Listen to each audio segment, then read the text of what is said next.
नमस्कार दर्शक बंधु, आज आम जानिबा होली कहीं मनाए। आसतु यही वीडियोरे किछि पौराणिक कथा जानिबा।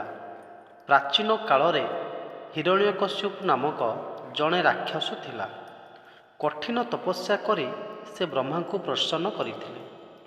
आउ ब्रह्मा ठारू वरदान मध्य प्राप्त करथिले जे यही संसार रे कौनसी मध्य देवी देवता जीवजंतु राक्षस किंबा मनुष्य केही मध्य तांको मारी पारिबे नाही।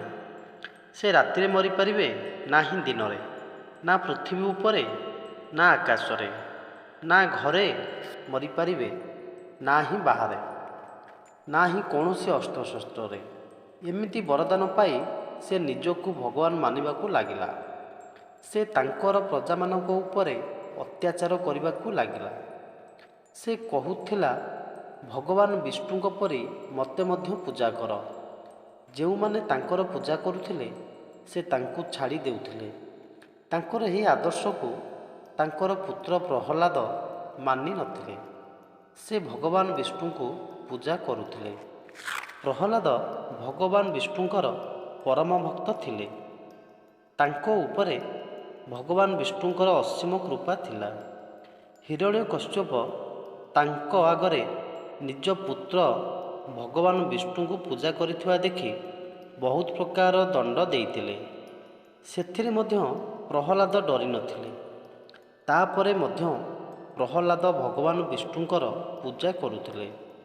यहा देखि हिरण्यकश्यप ओ तांको भौणी होलिका मिसिकरी एक उपाय चिंता कले।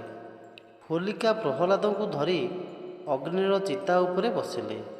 कारण होलिकांक पाखरे एमिति एक चादर थिला जहाकू घोड़ाई हेले तांकू अग्नि मध्य किछि करि परिबो नाही। सेपटे भक्त प्रहलादंक मुहरे निजको सुरक्षित करिबा पई किछि मध्य नथिला। केवल भगवानकर आशीर्वाद थिला।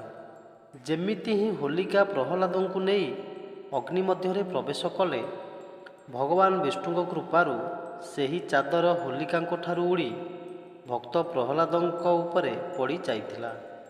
ଭଗବାନ ବିଷ୍ଣୁଙ୍କ ଆଶୀର୍ବାଦରୁ ପ୍ରହଲାଦଙ୍କର କିଛି ବି ହୋଇନଥିଲା। ଆଉ ହୋଲିକା ଅଗ୍ନିରେ ଜଳି ଯାଇଥିଲେ। ଏହି କାରଣ ହୋଲିକୁ ଖରାପ ଉପରେ ଭଲର ବିଜୟ ପ୍ରତୀକ ଭାବେ ମନାଯାଏ। ହୋଲିକା ଦହନରେ ଏକ ପବିତ୍ର ଅଗ୍ନି ଜଳାଯାଏ, ଯେଉଁଥିରେ ମନର ସମସ୍ତ ପ୍ରକାରର ଗର୍ବ ଅହଙ୍କାରକୁ ଜଳାଯାଏ ଓ ତା ପରଦିନ ଆମେମାନେ ଆମର ପ୍ରିୟଜନଙ୍କୁ ରଙ୍ଗ ଲଗାଇ ହୋଲିର ଶୁଭକାମନା ଦିଅନ୍ତି। ଆଉ ତା ସହିତ ନାଚ ଗୀତ ସ୍ୱାଦିଷ୍ଟ ଭୋଜନରେ ଏହି ପର୍ବରେ ମଜା ନିଅନ୍ତି। ସେଥିପାଇଁ ଦର୍ଶକ ବନ୍ଧୁ, ଖରାପ ଯେତେ ଶକ୍ତିଶାଳୀ ଥିଲେ ମଧ୍ୟ ବିଜୟ ଭଲର ହିଁ ହୋଇଥାଏ। ସେଥିପାଇଁ ସବୁବେଳେ ଖରାପର ମାର୍ଗ ଛାଡ଼ି ଭଲର ମାର୍ଗରେ ଚାଲିବା ଦରକାର। तो दर्शक बंधु, वीडियोटी भल लगी गोटे लाइक करूँ, कमेंट करूँ। जब आम चैनल को नुआ चैनल को सब्सक्राइब करनी पाखे बेल आइकन बटन को ऑन करनी एमती आगक नुआ नुआ वीडियो देखा। धन्यवाद।